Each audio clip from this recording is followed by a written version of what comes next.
Bonjour, Madame Isabelle Kibassa. Nous sommes ici à Charleroi. Est-ce que vous pouvez nous expliquer un peu les raisons de votre visite ici à Charleroi? En fait, nous sommes au restaurant Madini, chez Maman Dadi, qui est ma soeur de cœur, on va dire, hein, et qui m'a invité, qui offre un verre par rapport à l'événement qui s'est passé aujourd'hui. En fait, si vous voulez, aujourd'hui, j'ai à deux reprises prêté serment, juré fidélité au roi, etc. Parce que j'entre en fonction, en fait, au niveau du Brabant Wallon Voilà, donc vous vous êtes présenté aux dernières élections communales et et provincial. provinciales pour la province du Brabant Wallon, donc dans la ville de Tubize. Et donc vous avez prêté serment aujourd'hui. Est-ce que vous pouvez un peu nous expliquer un peu votre rôle au sein de cette province et ce que vous avez déjà accompli? Bah en fait, voilà, cette province, d'abord, je dois avant toute chose saluer l'universalité du message socialiste. Ils ont osé pour la première fois mettre une femme de couleur en tête de liste pour des campagnes électorales. C'était pas folklorique, c'était vraiment que, bon, ils ont cru en moi et ils ont cru que je pouvais quelque part faire du bon travail. J'ai évolué, évidemment. La première fois que je me suis présentée aux élections, c'était en 2006. Et voilà, et j'ai été de toutes les campagnes. On va dire, j'ai labouré toute la Belgique. J'ai fait le Sénat, j'ai fait la Chambre, j'ai fait la région, j'ai fait toutes les campagnes en fait. Et voilà. Et à l'issue de ces élections, j'ai été élue.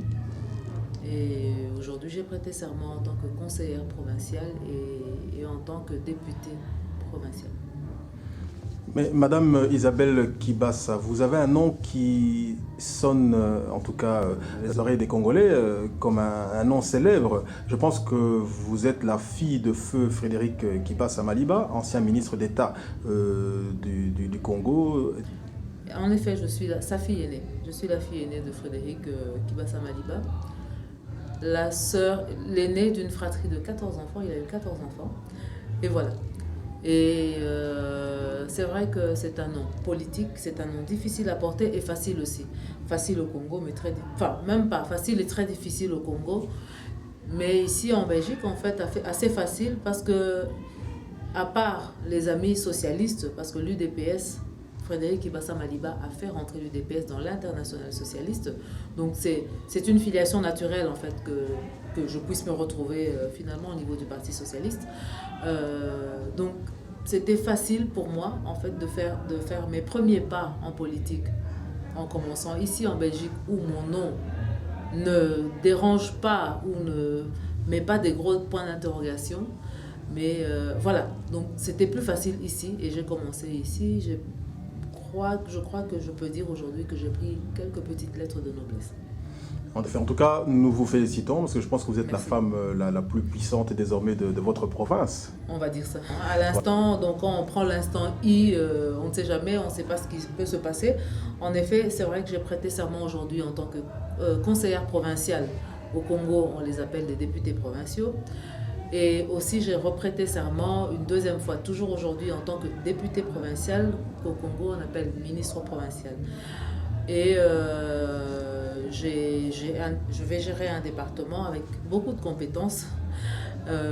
C'est un petit peu, j'ai un peu l'impression de faire un saut dans le vide, mais bon, je vais assumer, je vais m'arracher comme on dit, je vais travailler, je vais me défoncer.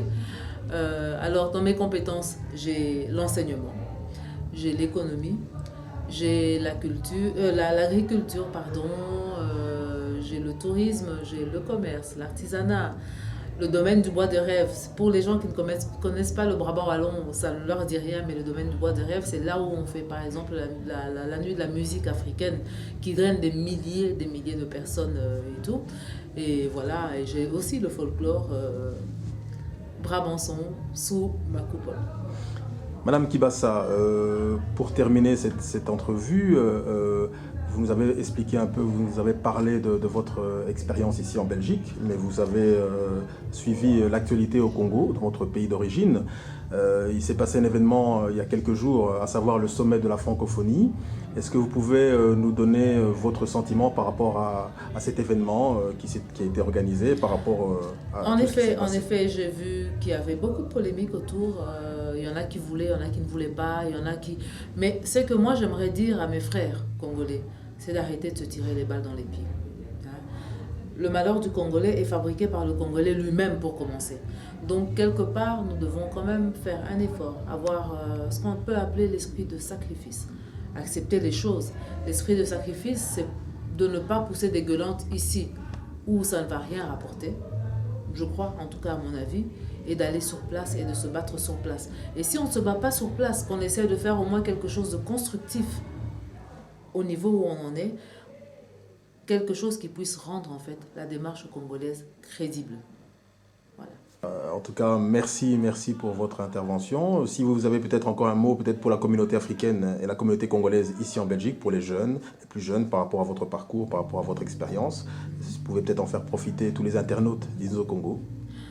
J'inviterai d'abord, avant toute chose, Inzo Congo dans mes départements quand je serai installée. J'ai prêté serment juste aujourd'hui, donc je me donne une semaine pour pouvoir installer mon cabinet. Donc je vous invite en tout cas à Wavre, dans mon département. Et j'aimerais bien, en fait, ça ne sera pas pour montrer Isabelle Kibassa Maliba en train de... Mais juste pour montrer que Isabelle qui est arrivée ici, réfugiée politique, parce qu'il faut savoir aussi que quand je suis arrivée ici, mon papa se faisait massacrer au Congo. Et voilà, donc j'ai fui. Il m'a fait fuir. Et je suis venue ici, je suis arrivée réfugiée politique. J'ai connu tout ce qu'on peut connaître comme chemin de combattant pour arriver là où je suis. Donc c'est juste pour montrer aux gens que tout est possible, le rêve est possible. Je ne sais pas si c'est le rêve. Moi, pour le moment, je pense que je suis en train de vivre un rêve que je n'ai peut-être pas voulu comme ça, mais qui m'arrive et que je dois assumer. Donc, quelque part, j'ai ma part en me disant, tiens, je me suis battue et je suis arrivée. Et maintenant, je me dis, tiens, je l'ai et je dois prouver.